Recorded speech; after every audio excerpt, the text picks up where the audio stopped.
আমার প্রিয় সুধী দর্শকবৃন্দ, আশা করি সকলে খুব ভালো আছেন, ভেতর থেকে সুস্থ আছেন। আমি রঞ্জন ফিজিক্যাল মেটাফিজিক্যাল ভয়েজার চ্যানেলের পক্ষ থেকে আপনাদের সকলকে জানাই আমার আন্তরিক ভালোবাসা ও শুভকামনা। আজ আমি রামায়ণের একটি অজানা কাহিনী আপনাদের শোনাবো। খুব মনোযোগ সহকারে শুনতে থাকুন, খুব ভালো লাগবে। তার আগে বলে রাখি, আমার চ্যানেলে যারা নতুন নতুন ভিজিট করছেন, চ্যানেলটিকে অতি অবশ্যই সাবস্ক্রাইব করে পাশে থাকবেন, কেননা আমি আধ্যাত্মিক ও পার্থিব সকল ধরনের ভিডিও নিত্য নতুন আপলোড এবং আলোচনা করে থাকি। তো চলুন এবারে মূল আলোচনায় আসি। লক্ষ্মণের অনুপস্থিতিতে তার স্ত্রী উর্মিলা 14 বছর কিভাবে অতিবাহিত করেছিলেন। হিন্দু শাস্ত্রে রামায়ণ সবচেয়ে গুরুত্বপূর্ণ একটি মহাকাব্য এবং এতে বর্ণিত গল্পের চরিত্রগুলি সকলের কাছে কম বেশি জানা। তেমনই এক বিষয় লক্ষ্মণের স্ত্রী উর্মিলা, যিনি তার স্বামীর অনুপস্থিতিতে 14 বছর একটানা কিভাবে কাটিয়েছিলেন। স্বয়ম্বর সভায় ভগবান রাম সীতাকে বিয়ে করেছিলেন। ওই একই দিনে তার ভাই লক্ষ্মণ উর্মিলার সাথে ভরত, মান্ধবী এবং শত্রুঘ্ন শ্রুতকীর্তিকে বিয়ে করেন। পারিবারিক সমস্যার কারণে পিতা রাজা দশরথের আদেশ পালন করতে 14 বছর রাম ও সীতাকে বনবাসে যেতে হয়েছিল এবং তাদের সাথে লক্ষ্মণও যান।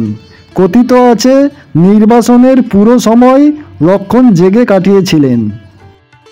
প্রথম দিনেই লক্ষ্মণ যখন না ঘুমিয়ে রাত কাটাচ্ছিলেন, ঠিক তার সামনে এসে নিদ্রা দেবী উপস্থিত হয়ে তার না ঘুমানোর কারণ জিজ্ঞাসা করলেন।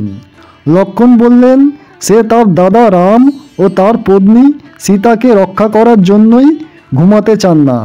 তার দাদার প্রতি শ্রদ্ধা দেখে নিদ্রা দেবী বলেন, তার জায়গায় যদি অন্য কেউ ঘুমাতে প্রস্তুত হন, তবে তিনি তাকে পুরো নির্বাসনের সময় না ঘুমানোর শক্তি দেবেন। লক্ষ্মণ জানতেন যে তার স্ত্রী উর্মিলা সহজেই এতে একমত হবেন, সুতরাং লক্ষ্মণ এর জন্য নিদ্রা দেবীর কাছে উর্মিলার নাম প্রস্তাব করেছিলেন এবং উর্মিলাও রাজি হন। তখন নিদ্রা দেবী তাকে প্রয়োজনীয় ক্ষমতা দিয়েছিলেন।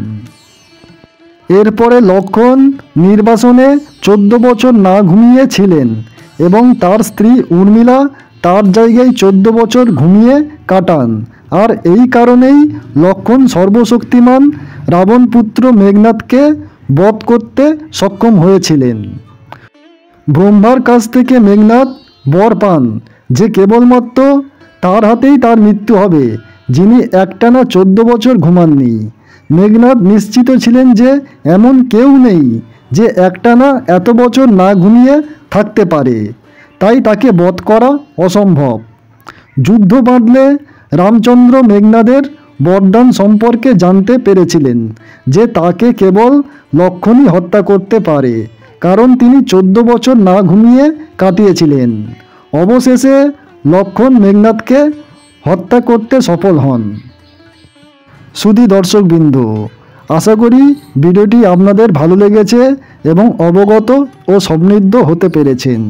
আর ভিডিওটিকে অতি অবশ্যই একটি করে লাইক, কমেন্ট ও শেয়ার করে দেবেন। আর যত পারবেন আপনাদের বন্ধুবান্ধব, আত্মীয় পরিজনের মধ্যে শেয়ার করে দেবেন, যাতে তারাও অবগত ও সমৃদ্ধ হতে পারেন। আর চ্যানেলটিকে অতি অবশ্যই সাবস্ক্রাইব করে রাখবেন, কেননা আমি আধ্যাত্মিক ও পার্থিব সকল ধরনের ভিডিও নিত্য নতুন আপলোড এবং আলোচনা করে থাকি। তো আজকের মতন এই পর্যন্ত। সকলে খুব ভালো থাকবেন, সুস্থ থাকবেন, সুখে থাকবেন। টাটা, বিদায় জানালাম।